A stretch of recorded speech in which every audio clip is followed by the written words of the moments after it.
Bonjour et bienvenue dans les news. Oui, je fais mes petites courses et... Oh, les belles tomates. Je goûte. Il faut toujours goûter avant. C'est quoi ce truc? C'est du plastique. Ah!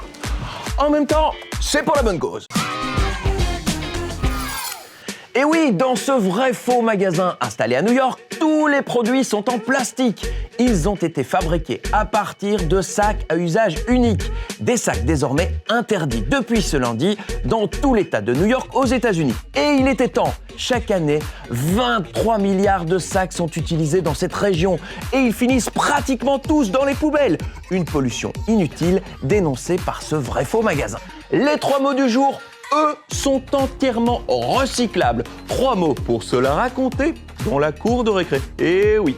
Dans ma liste des mots du jour, j'avais prévu une info sympa, intéressante, voire même amusante. Malheureusement, l'actu peut être aussi insupportable, révoltante, horrible. Et donc, on ne peut pas passer à côté. C'est le cas de cette histoire qui s'est déroulée en France ce week-end. Un professeur qui aurait montré des caricatures de Mahomet à ses élèves a été tué. Oui, tu m'as bien entendu, il a été tué parce qu'il avait lancé une discussion sur un dessin qui caricaturait une personne importante de la religion musulmane. Ce professeur s'appelait Samuel et son métier, c'était d'apprendre des choses à des enfants comme toi. Il voulait les aider à grandir dans un monde qu'on ne comprend pas toujours et un fou l'a assassiné pour ça. Et depuis, partout en France, des dizaines de milliers de personnes sont descendues dans la rue pour lui rendre hommage, mais aussi pour dénoncer la bêtise et la barbarie de certaines personnes. Dans la foule, il y avait de nombreux élèves en colère qui rappellent que la haine n'a pas sa place dans notre monde.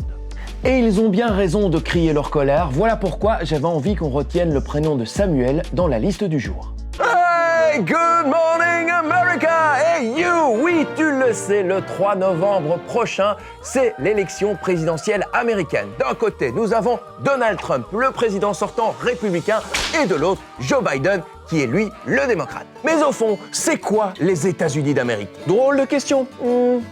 Pas tant que ça. D'ailleurs, pour y répondre, on va faire un bond dans le passé. C'est parti, let's go!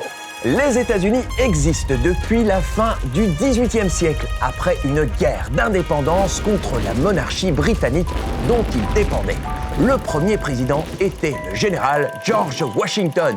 C'est lui qui a gagné la guerre et pour créer un seul et grand pays, il a uni plein d'États différents. Les États-Unis d'Amérique, les United States of America, c'est de l'américain. C'est malin ça. Bref, c'est un peu comme chez nous. La Belgique aussi est un État fédéral avec les communautés flamandes, germanophones et françaises. Enfin, comme chez nous, sauf qu'aux États-Unis, on voit tout en grand big bang. Et oui, ils en ont 50 des États fédérés, des États très différents les uns des autres. C'est pour ça qu'on retrouve 50 étoiles sur le drapeau américain. Et pour tout savoir sur ces États, je te propose d'écouter Jérôme.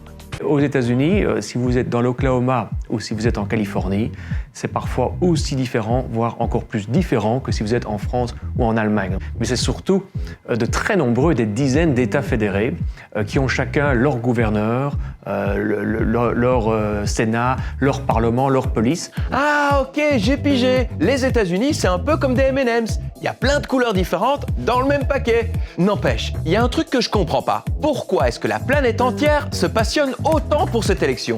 Première puissance économique mondiale, ça veut dire que si jamais l'économie tourne mal aux États-Unis, il y a tout de suite des répercussions sur le reste du monde. Et également première puissance militaire, ça veut dire que de nombreux pays n'auraient pas la sécurité qu'ils auraient sans les États-Unis. C'est vrai que c'est difficile d'ignorer les United States of America. Voilà pourquoi tout le monde se passionne pour cette élection aux États-Unis qui était l'un des mots du jour. Oh, la Tour Eiffel pour moi tout seul. Ou non, le Rialto à Venise. Encore mieux. La Statue de la Liberté sans devoir faire la file. Oh, ce serait génial, non? Ouais, ok, ça arrivera jamais, mais... Je rêvais quand même, non? Mais si j'en parle, c'est parce qu'un touriste japonais, lui, a pu visiter tout seul la cité Inca du Machu Picchu au Pérou. Au départ, son histoire n'est pas rigolote, puisque ça fait des mois qu'il est coincé dans ce pays à cause du coronavirus. Coincé sans rien pouvoir visiter, puisque là-bas, tout est fermé. Sa mésaventure a fini par se savoir, et les autorités du pays lui ont dit « OK » pour une visite privée. Génial, non? Et toi, quel lieu touristique rêves-tu d'avoir pour toi tout seul? Moi j'aimerais visiter les boules de l'Atomium parce que j'ai jamais vu ce qu'il y avait dedans. Moi j'aimerais bien aller à Londres, mais surtout le musée Harry Potter parce que je suis fan d'Harry Potter et j'aimerais vraiment le visiter. Alors moi j'aimerais bien visiter le musée du Louvre à Paris pour aller voir la célèbre peinture Mona Lisa. Ce serait super d'avoir le musée pour moi toute seule. Un zoo Paris Delta, les pyramides et plein de choses. Et j'aimerais aussi être tout seul là-bas. Ah, il y a des trucs qui sont pas mal, hein. On croise les doigts pour que ça vous arrive aussi. Lieu touristique était l'un des mots du jour. Voilà, cette vidéo est terminée et toi tu te dis quoi déjà? Et moi je te réponds, on en a encore plein en magasin, donc abonne-toi, ajoute un pouce et tant que tu ne l'as pas fait, moi j'arrête de respirer. J'espère que c'est fait, hein. Salut, ciao.